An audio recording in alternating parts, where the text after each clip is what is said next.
Welcome back to another episode of the Flip Genius podcast. Excited for today's guest. He has a very interesting background and something that he's doing that's a little bit different than a lot of people in the investment world. So I'm excited to hear more about what he's got going on. Welcome, Mr. John Jackson. Hey, Brandon. Well, we finally got the tech figured out, and if only people knew the background, how long it takes us to connect. But yeah, excited to be here and be on your show and kind of share what I do, what I've been doing for 22 years, and what I teach, and all that. It's I think probably the easiest way to get started in real estate, to be honest with you. That's great. I love that. Why don't we start off and kind of give us your backstory? How'd you get into real estate? What were you doing before? What caused you to want to get into real estate? Yeah, so in 2000, for a couple of years, 2002, I guess, I was a day trader. So I was a stay-at-home day trader. Okay. And one of the ways I made money was trading options. I'd sell covered calls. But anyway, that's how I put food on the table.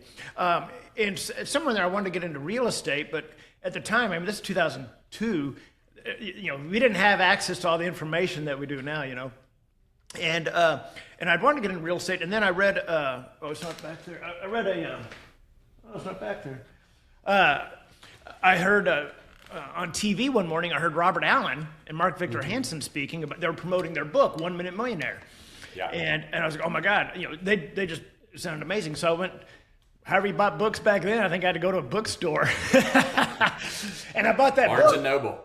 Yeah. Barnes and Noble. I guess so. And so I bought that book, and I was like, "This is it. I want to do real estate." Which, if someone hasn't read that book, it's a phenomenal book. It's actually two books in one, but it's the 1 Minute Millionaire, and which is interesting because fast forward to about 4 years. No, it'd been 4 years ago. We were doing a big coaching event in Key West, and it was interesting. I connected with Robert Allen, the guy that got me started, and invited him and his wife to come to Key West. And so we're wonderful friends, and just a great guy. But that's how I got started in real estate. But as I was looking at real estate, I was looking at, okay, well, let's look at rentals. Well, a friend of mine had a couple of rentals at the time, and he was making like $150 a month each. And I was like, that doesn't seem very, I can't live on that, And and then I think, just the whole headaches and all this and that. Anyway, I would run across every now and then blurbs about lease options. And that stood out to me because I knew what an option was because I was already trading them on the stock market, right? Mm-hmm. So I started diving into lease options. But at the time, everything out there about lease options was how to use them to rip people off. Mm.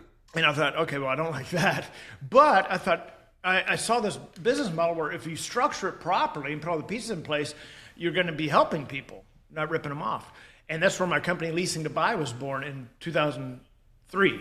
Yeah, I had to think there for a second, 2003, I guess.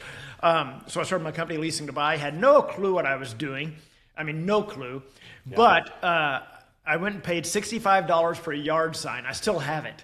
Ugliest damn sign you've ever seen. And it's funny. But I knew when I get a house, I'm going to have a sign to put in the yard, right? And within a few months, I don't know how long it was, probably a couple months, I got my first house. I was driving for dollars. I don't know there was a term for it. I was just drive around listening to some Scorpions or whatever I was listening to, Yeah. And past this house that had a sign that said for sale by owner. And I called up the owner and, hey, would you be interested in doing a lease option? He said, yeah, sure. And boom, my $65 sign went in the yard. And within 3 weeks, I made $3,500 assigning that contract. So, we put the lease option together, then we assigned the contract. It was so easy that I still remember, Brandon, that night laying in bed thinking, oh my God, I've done something wrong. Because I was like, this is too easy. Yeah. And so, because back then, I mean, $3,500 in 2003 was, that's a fair amount. Yeah, especially in 3 weeks. Yeah. And so then I got another house a couple weeks later. Same thing. I was driving around the neighborhood, had a for sale sign. It was a Homevestors. Mm-hmm. Called them up. Hey, calling about this house on whatever street. Want to see if y'all be interested in doing a lease option. And Craig Calhoun, I still remember him. He's a kind of country guy. Yeah, we do that. And so I lease optioned that house. And then they started sending me more houses and more houses. And they started telling franchisees about us. And so now I'm doing all these houses for Homevestors. And but yeah, so anyway, so that's how I got started in lease options. And certainly we can dive into the structure of lease options and how to use them and all that. But fast forward to today, obviously I coach and I teach people how to copy our business model. But now I don't have to do that much marketing to get the houses. Like this morning, I got 3 houses. I got one when I was at the gym. A guy called me. And then I got 2 others. I'm telling you, I tell people, if you can copy and paste on your keyboard, you can do what I do. You know. But it's yeah, interesting back to the name of that first book you read, The 1 Minute Millionaire, which, as we know in real estate, it's not like a 1 minute. I'm sure the premise of the book, the title is catchy, so that's great. And the premise of the book is obviously not how to make $1 million in 1 minute, but it's kind of an interesting idea, because we all know making money in real estate is really about a long game, not an overnight success. Yeah. I think the premise on that was that there's a millionaire born every minute. Oh, okay. Yeah. Gotcha. I haven't read that. I'll have to. It's a I'll phenomenal definitely have book. to read it. And I'd recommend it also for even teenagers. You know, but it's 2 books in one. It talks a little bit about real estate, and also inspirational, because you got Mark Victor Hansen in there. You know, Chicken Soup for the Soul. Yeah. And so, so part of the book is real estate and motivational, if you will, and then mindset. But the other part of the book, on the opposite page, is a fictional story about a single mom using real estate to change her life. Okay. It's just a phenomenal book. Yeah. Most of the people I talk to, their kind of starter in real estate, their book was, of course, Rich Dad Poor Dad. So it's going to be a different one.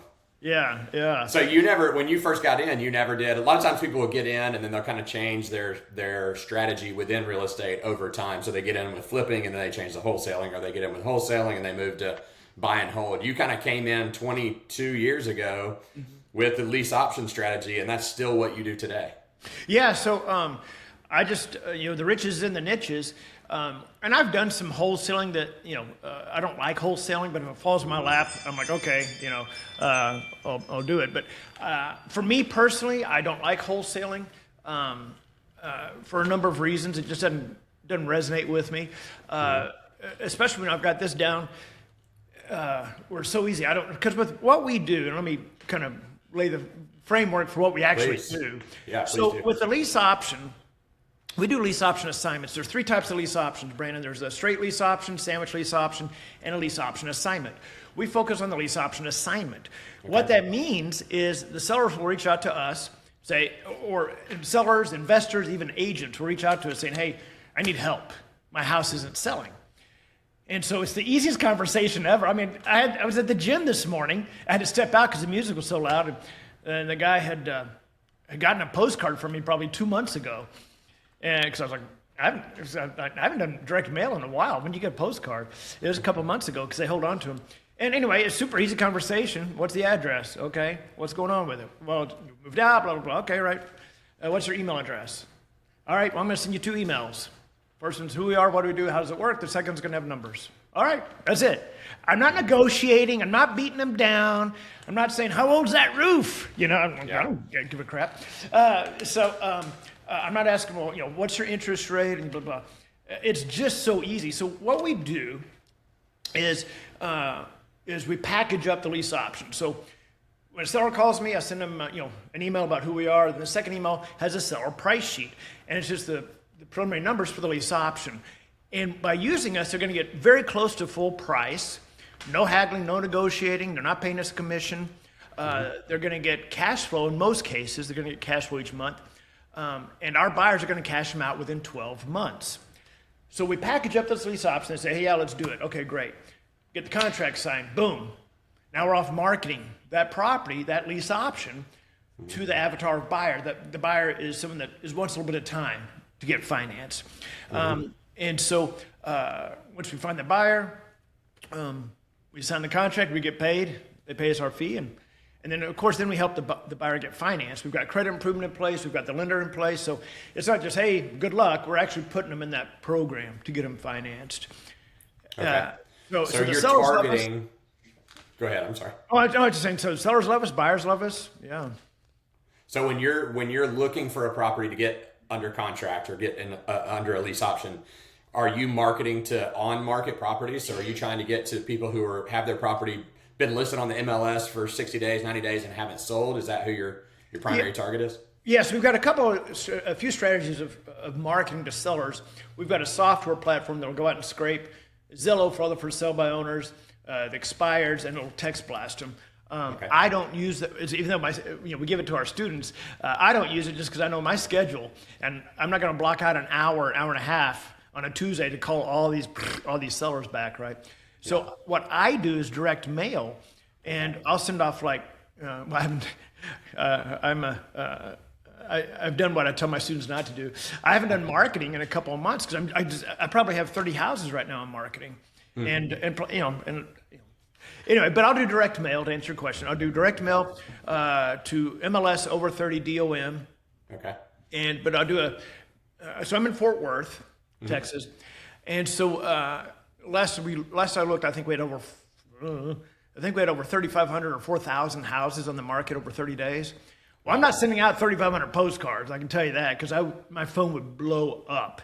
Yeah. But I'll send out like 800, 700, maybe 800, and out of that, we'll get 5, 6, 7 houses, pretty easily. And they hold on to the postcards just like this guy. I mean, it's been a couple of months since I've done direct mail. Yeah. But I do that conversation. You get to the seller. You send them a postcard. They call you because they're curious about what you're offering. I'm sure your postcard has some specific wording or whatever. But so they call you. They haven't been able to sell. I'd love to see the. So I've got a couple of pieces that we use. One of them we don't use anymore because it got too expensive. But this was the old tried and true. It's a trifold brochure. Okay. And this thing was really powerful. Okay. But we don't use this anymore because it got too expensive and our printer stopped doing it. And then, anyway, the whole thing. Yeah. But we just use the Street View postcard. Okay. And it's got. It talks about a lease option or something. Yeah, it just hits the highlights. And so it's so funny how many people call and go, you sent me a postcard. All right, what's the address? Well, you should know. You took the picture. Like I'm driving around Fort Worth taking pictures of houses. Right. But anyway, so the conversations are so easy. Just like this guy called today. Hey, my name's Eric. I got your postcard in the mail. Trying to see what y'all do, see what you could offer, this and that. I've been getting horrible offers from investors and this and that. And I said, okay, yeah, sure, you bet. Happy to help you. And I said, I was at the gym, so I just said, okay, what's the address? 5005 South Avenue. Okay, great. And while I was on the phone, I pulled it up. And I said, oh, yeah, okay, I see it. I said, it's actually about 3 minutes from where I live. And I said, well, let me get your email address. And he gave me the email. He texted it to me. I said, I'm going to send you 2 emails. First one's what do we do? How does it work? Second one's going to have some preliminary numbers. And then we can follow up from there. And this guy, the house is right down the street. He's in town from out of the country, so he wanted to meet at the house. He's an older guy, which is fine. Normally I don't meet the sellers. I don't need to meet them, or anything like that. But in this case, he wanted to meet. Him and his wife wanted to meet, and I said, yeah, I can meet, tomorrow. But anyway, it's a simple conversation. So you're this guy's got a property. I'm gonna walk you through the nuts and bolts so that the listeners kind of get an idea. For what the transaction looks like. So you get in touch with this guy, postcard. He calls you. You talk through that conversation. The email's easy, or the conversation's easy. You send the 2 emails. So basically, what you're doing is agreeing to whatever his purchase price is, getting him to sign a contract with you that gives you the option to lease the property. You're going to put some amount of money down, and then pay him X amount per month? No. Okay, so I'm glad you... Okay, so let's kind of... For all the listeners, forget what you just heard. So here's what we do. Some people call it wholesaling lease options. I think Joe McCall kind of coined that phrase. But all we're doing is we're a marketing company. That's what we are. Okay. I'm Plan B. I'm a marketing company. I tell sellers that, look, I'm Plan B. Plan A is you stick a sign in the yard, and 5 days you have 5 offers. Those days went away in 2021. I'm Plan B. Most sellers think Plan B is renting it out. It's not. The lease option is, or in some cases, seller finance. So what I do is I put the numbers together. They say, yep, looks good. The number one question sellers have, by the way, is how soon can you find somebody? They know I'm not making payments on a house. Okay. Just like an agent doesn't, So we get this agreement together between our company and them, where we are the original tenant optionee, and then we're marketing that contract. We're marketing the lease option through signs in the yard. We've got a professional leasing to buy signs. my directional signs. That's still the number one way I get buyers. Then, of course, our website, Leasing to Buy, my VA blasted on Facebook groups and all that stuff. But we're marketing to the buyer. The buyer comes along, pays us our fee. That fee is normally about 5% of the price of the house. Okay. Now, that's going to go towards our down payment when they go to get financing. So, it works out great for them. But we're not making payments. I'm not buying the house. The sellers know I'm a marketing company. Yeah. And because I'm very, just upfront with it. I'm not buying your house. We're a marketing company, but we're going to structure this and market that. And so we don't have anything at risk. The biggest risk I have is if the wind blows really hard and I lose a sign. Yeah. That's it. But we're just assigning the contract.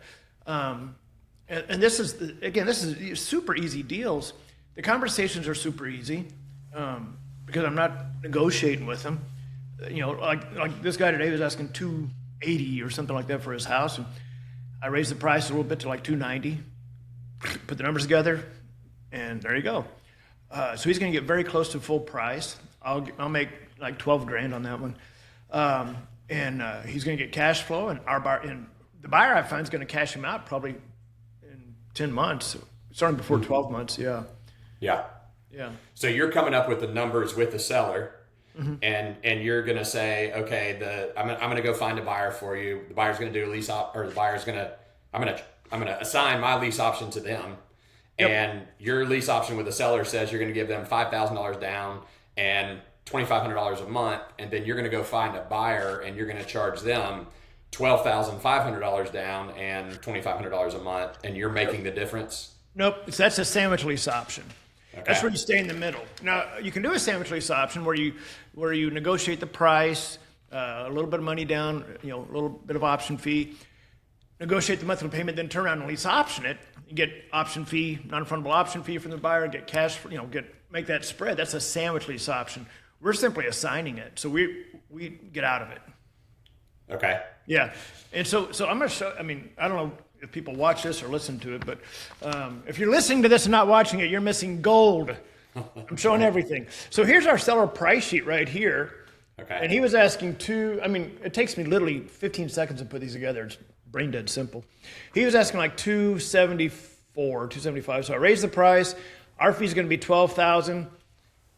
We always give the seller a little bit. I'm going to give him $3,000. I would only give him $2,000, but I'm going to give him $3,000 of our fee. And then he's going to get $21.95 a month. Yeah. So I'll make $9,000 on that, but I gave him a little bit more than I normally do just because the house is so close and he was a nice older guy. Yeah. So we just flipped the contract, and that's it. Yeah, the buyer pays us the $12,000 in this case. We're going to give, in this case, $3,000 to the seller, non-refundable, after we get paid, and then the buyer's going to be making payments directly to the seller each month. Okay. Yeah. So I'm assuming, obviously, you teach the details of this to your clients in your coaching course. Yeah. How to use that seller sheet, how to talk to a seller, how to negotiate, how to run the numbers, all that kind of stuff. Yeah. Which I think is great, and it's something unique. Not a lot of people doing this that I'm aware of. I'm sure there's some out there, but not many that I'm aware of. Brandon, it's interesting. I was talking to a lady in Florida who was looking to come on as a student, and she was like, she couldn't get over the fact. She goes, I don't know, John, this is Florida. I think it's different because nobody's doing that here. Nobody's doing it here. I said, she goes, why is that? I said, because I'm the only one that teaches it. Yeah. And I don't run out looking for students in Florida. Right. There's other educators that teach lease options, but they really focus on the sandwich lease option. And I tell people that I wouldn't do a sandwich lease option until you've done 5 or 6 assignments in that area to know how fast can I move this? What's that market going to bear on the monthly payment, all that. Because with a sandwich lease option, you're on the hook now. You'll make an empty house. If you're making empty house payments trying to find a buyer, the number one thing you don't want to become in real estate is the desperate seller. Mm-hmm. And the only time I ever lost money on a deal was a sandwich lease option because I broke all my rules. Okay. There was a lot of things going on at that time. This is years ago. A lot of things going on, and I needed that thing gone. And I became the desperate seller. Hmm. And what happened? 8 months later, I had to go to court to evict him. It was just a mess. But again, I'm not against sandwich lease options. It's just get your footing with assignments where you literally have nothing at risk. Yeah. You know, yeah. So you're finding you've got, I guess you've got some marketing dollars, not a lot. It's funny, you said you send out about 800 postcards. We send about 40,000 a month. So we're spending quite a bit on direct mail. But we're more wholesaling and flipping, obviously. Yeah, so yeah. It's a numbers game and a quantity game. But I love the idea that I can only send out 800 postcards and get 5 or 6 houses a month. That's amazing. Yeah, because I'll send out 700-800, so it costs me about 72 cents each, something like that. And and I'll get out of 800, easily 6-7 houses for sure.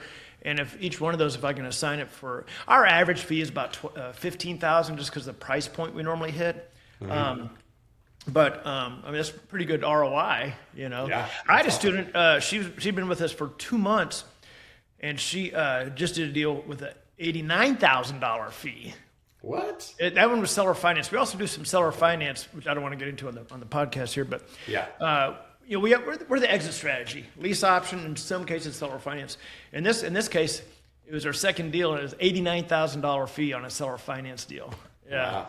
That's so great. that was a unicorn. That was a unicorn deal. Yeah. Yeah. All But, right. So you're. I'm working through this. I'm understanding. This is for me too personally. This is the most in-depth conversation I've had about lease options. So I know nothing about it. We've never done any seller financing, lease options, anything. So it's fascinating to me to learn about it. So you're finding the property, talking to the seller, getting it, doing your seller pricing sheet, and then you're going to find the buyer who's going to pay the fee that you have in there. So you're telling the seller up front, hey, I'm not going to buy it. I'm not going to lease it from you. I'm going to go find you a buyer, and here's what they're going to pay you, and here's the structure. Here's how much you're going to get. Here's how much you're going to get per month. And then in 12 months, they're going to take you out once they refinance. Right? Yeah, and I don't even go that deep with it. I mean, they know pretty much from the get-go what we're doing. You know, it's almost never do I have a conversation with a seller where they think I'm taking over payments or buying it. I just tell them, when I tell them, look, that's really what I say is I say, look, I'm plan B, we're a marketing company. And I say, blah, blah, blah, and here's what we do. But I just hit the highlights, you get full price, no commission to us, cash flow, and our buyers cash out within 10 to 12 months. And so they know, what we're doing. And so we're for investors, we do a lot of stuff with investors where the fix and flip turned into a fix and flop, especially in this market, right? Where they're bleeding and the house has been on the market for 2-3 months, whatever. And they come to us and say, hey, can you help us? Yeah, let's do this. And a lot of the houses that I work with are listed on the MLS at the same time. Because I tell them, hey, any marketing you got, keep it out there. Yeah. I'm just here to help.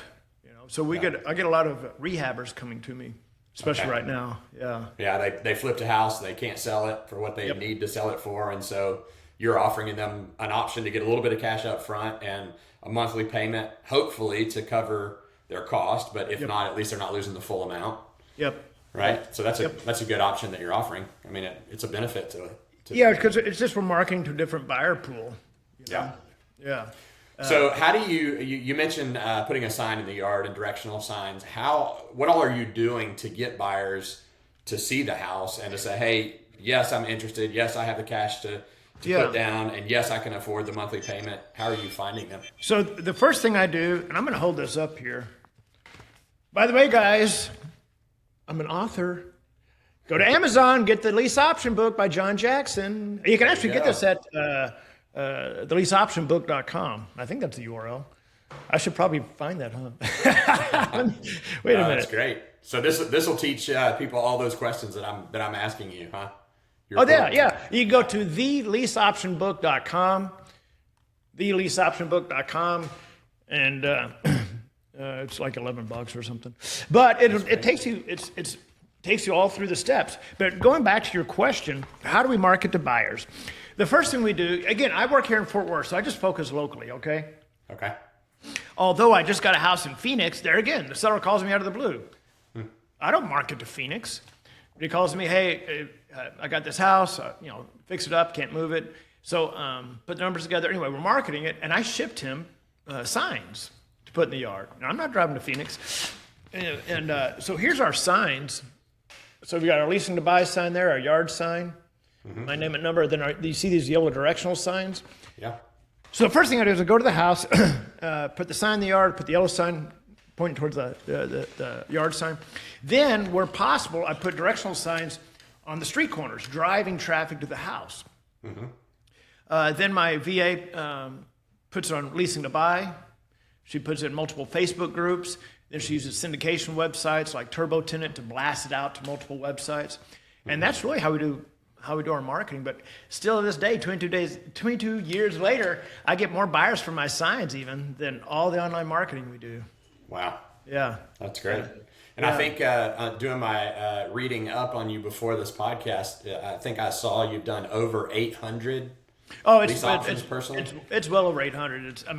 Who counts, But like, there's months where we'll close, it's real estate, so it varies. Maybe it's 3 1 month. I think December, this month so this month, December, even with Christmas, I've got one closing this week. I don't know, I think I've probably 4 closings this month. When I say closings, guys, this is not going to a title company. This is where they put down the money and sign the documents. Yeah, so what is that process for a buyer on the back end? They're obviously, with what we do with fix and flip or with even wholesaling, we're going to an attorney. Georgia is an attorney state, not a title state, so we have to close with an attorney. They certainly pull title and work with a title company, but so we're having to go to a closing, we're having to pay closing costs and all that stuff. How does it work with a lease option? Is that end buyer having to go through the same process? No, dude, it's so easy.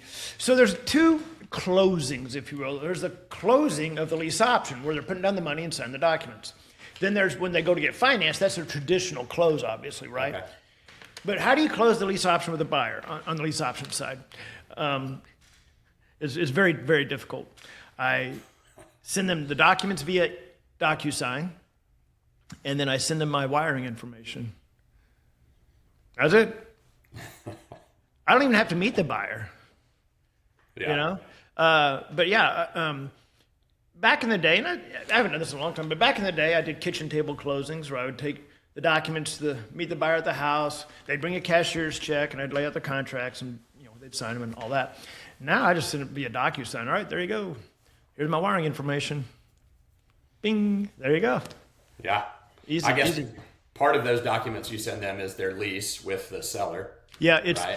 so let's talk about the documents a little bit. So the documents that the seller signs with us are we take those documents and the buyer signs their portion of it. It's the same documents, it's not different. Gotcha. So there's the lease.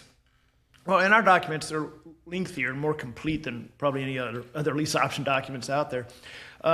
We've got our landlord's acknowledgments, which is like our CYA. We've got the lease, we've got the option of purchase, the assignment, and then the assignee's acknowledgments, which is our CYA with them. Mm-hmm. So everybody signs everything, and there you go. Yeah. I love it. I love the simplicity of it. You're not having to go see sellers, and you're not having to go meet buyers, and you're not having to go to a closing table and deal with attorneys and title searches and all the other junk that goes with actual closings. Yeah, and this is why I tell people, look, if you can copy and paste on your keyboard, you could do this, Yeah. Because it's just brain dead simple. The conversations are super easy, and we're working with nice houses. These aren't junkers. Right. I call it, lease options versus wholesaling. It's P money versus pool money. That's what I call it. And if you've been inside, well, I'm sure you have. If you've been inside a wholesale house, you know why I call it P money, because it smells like cat pee. Yeah. I don't deal with cat pee houses. Okay, these are nice, normally $300,000, $350,000 houses. Mm-hmm. Yeah. And so they're not needing a lot of work. You're not having they don't need any what's work. a rehab cost going to be. They don't need. These are like move-in ready. Okay. Now, if a seller brings me, this is rare, but if a seller brings me a house that I look at, I'm like, look at it online, I'm like, and I'll say, look, I can't lease options. I could seller finance it, but that's about it. Okay. Because that's a different beast. Right. Yeah. So I have two potential questions, downside questions to this. And I'm sure you've, again, doing 800, 900 deals, you've seen all of it. So so you put a buyer comes in, they put the money down, they move into the house. 3 months later, they quit making payments. Oh. What happens? Well, Seller has to evict them at that point?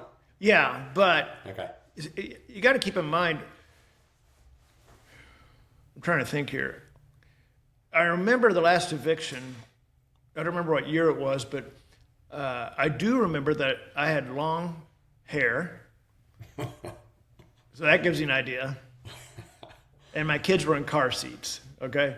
Okay. We just don't have that issue, but that's because we're bringing a nice house to the market, right? So we got a nice product we're bringing to the market, which attracts, for the most part, nice buyers. Plus, I'm the one that gets the application, even for all my students across the nation. Because our students, it's like a license agreement. We hand them the business. We don't just go, hey, here's some theory, good luck. Yeah. Like we're pushing them to do the deals. They get leasing to buy. It's like having our company, because it is. Yeah. So, but anyway, I say that because they post their houses on our website. Someone applies, it comes to me. I process the application. I look at debt to income. I look at the tri-merge mortgage report. I'm looking at everything the lender's going to look at. Okay. So I'm saying yay or nay. So if their DTI is too tight, I'm going to say, hey, can't help you. Yeah. If the report's too rough, hey, can't help you. Okay. So I'm approving people that the DTI is good, and that I know without a doubt we can get them done within 12 months. We've got credit improvement in place. We've got the lender in place, but I'm kind of picky about the buyer. Gotcha. So you're doing a little due diligence on the buyer before you put them in place to make sure that they're likely going to be a good buyer and they're not going to take off. Yep. And I was going to ask too, and that may be the same answer to this question, but what happens if you get 10 months, 12 months down the road and something happened, the buyer can't perform, they can't close on the loan? How do you handle that? Do you go back to the seller, renegotiate for another year? It's very rare. Okay. Very rare. I don't remember the last time that happened, but let's assume month 10 or 11, the loan officer says, our loan officer says, hey, John, they're getting a little bit more time. All right, how much? 3 months to be safe. All right. I get back to the seller. Okay, they're working on the financing. They're getting a little bit more time, and then they can just extend the contract a few months. Yeah. Okay. Yeah. And I imagine since you have a lender that you work with, kind of what their requirements are. So when you're looking at that buyer up front, this is what the lender is going to be looking for when they get ready to actually close and buy it. So make sure they have those in place already. Yep, exactly. Yeah. So where I had issues, Brandon, was years ago when I was starting. There was no rule book. I was just making it, I was making this stuff up, And so the first, couple of years, maybe in a few years, there were some houses that, buyers that caused problems or whatever and had to do some evictions. And at some point I was like, okay, I've got 20% of my house is causing 80% of my problems. What's going on here? And the common denominator was the type of house I was working with. Because I was just lease optioning anything, I'd get these investors sending me houses that weren't really rehabbed properly, and still had issues, and it was causing problems. Lower price point, and I said, okay, no more. I raised my price point and the quality of house that we worked with. After that, my problems went away. Yeah. That's great. Yeah. One other question I thought of. So I have my house listed with an agent. It's been on the MLS for 60 days, hadn't sold. I get your postcard, call you, sign a deal with you. You go out, find a buyer, bring the buyer. I still have to pay my real estate agent 3%. That's totally up to you. So when the seller says, well, how does this work with an agent? I said, well, I've got it listed. How does this work with my agent? Well, you certainly want to let your agent know you're looking to offer as a lease option, but certainly, if at all possible, keep that listing because you never know when you're going to get a contract. So keep that listing. If you're fishing, you want all poles in the water. I don't want you removing a pole. I'm here to help you. Yeah. So keep that listing. And if you get a contract, just call me and let me know. You don't pay me anything. Yeah. And they said, well, what if you get a contract first? Well, again, you want to have that conversation with the agent that you're going to offer as a lease option. Well, how do they get paid? That's a conversation for you and your agent. That's between you all. I don't get involved in that. So what does that mean? Does that mean the seller has to pay agent anything? I don't know. It depends on that conversation.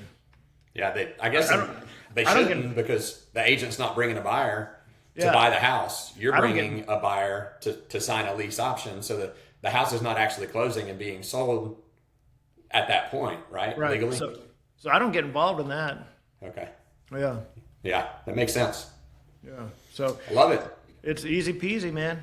Yeah. This is why you have people all over the country who are trying to learn how to do this, right? So you're now you've been coaching this for a while, for a long time, I know. You've been doing it for over 22, 23 years, and now you're teaching people around the country how to do it. Yeah, so what I do, I've been teaching since about '09, I guess.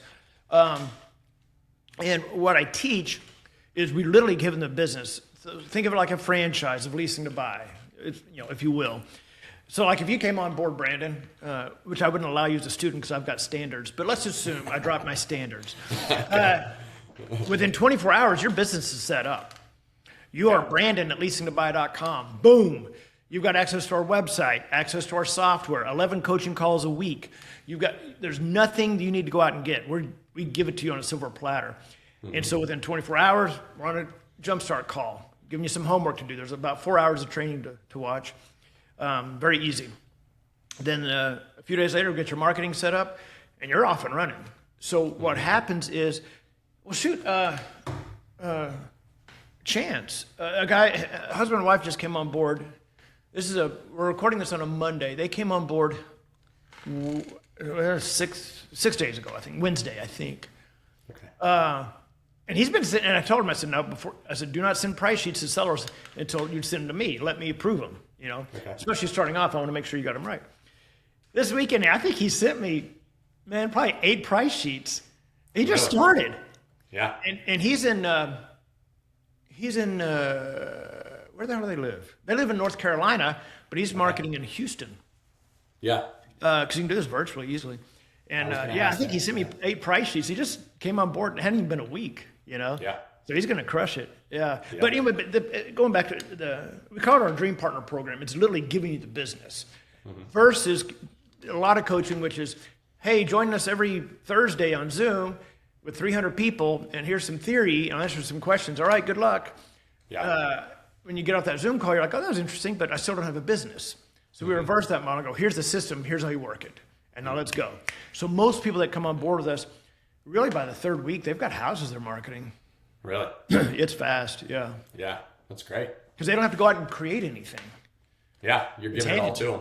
It's handed to them, yeah. So it is like a franchise model where they get everything they need, everything that you've built. They just have to follow. They get it all within 24 hours. Here's everything. Boom. Let's go. Follow the steps you give them. Do what you tell them to do. And we don't, even though I've been around a long time, we only have at any given time, 24, 25 students we're working with. We can take more, but, I'm not out there, running ads and all that. I'm just doing my thing. I'm just a dude in Fort Worth doing deals and helping others. So, but because of that, the students get incredible hands-on work. They'll call and text me if they have a question, email me, and boom, boom, boom. I'm right there with them. Yeah. Love it. Yeah. So how do people that are listening or watching this podcast, how can they find you? How do they get in touch with you? Yeah, a couple of ways. I would say go to theleaseoptionbook.com, theleaseoptionbook.com. You get this book walks you through look at that. I forgot that was in there. I just was flipping through this. Where'd it go? There's a picture of me and Robert Allen. Oh, well. It's in there somewhere. Oh, there it is. Nope. I don't know. Anyway, there it is. Theleaseoptionbook.com. Theleaseoptionbook.com. Get this book. It has a lot of QR codes in there for training videos. So you read a topic, and then there's a QR code with a video or training resources. So it's more than just a book. And then of course through that book at the end there's a QR code if you want to book a call with me or kind of find out more about the coaching and all that. There's also a QR code in there for my lease option course. So theleaseoptionbook.com. If you want to learn about just the course, I don't promote that a lot just because I'm focused on my students, but I've got a course that has everything in it, the documents, step-by-step videos. That's at leaseoptionclasses.com, leaseoptionclasses.com. So yeah, either the lease option book or leaseoptionclasses.com. That's great.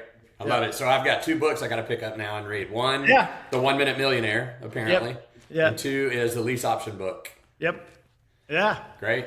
And this is I didn't use any big words in this book, so it'd be perfect for you, Brandon. That's good. I'll have to call you. I'll have to call you if I have questions. Like, I'm not sure what these words mean, John. Can you help me? Help me work through this. Well, John, thank you very much for being on today. Again, I love what you're doing. I'm going to go check out the website and certainly buy the book and read it myself as well. So thank you for sharing what you're doing, and hopefully we'll have some listeners reach out to you, schedule a call, and jump on the program. You bet. And look, I just got a text from the seller that called me at the gym. He's ready to rock and roll. That's awesome. I love it. You'll have to update us with how that one goes. Yeah, this is so easy, guys. That's great. You guys reach out to John at those places that he recommended, the leaseoptionbook.com or leaseoptionclasses.com, and reach out to him. Book a call. Thank you, John. Appreciate you being on today. You bet, Brandon. All right. All right. Take care.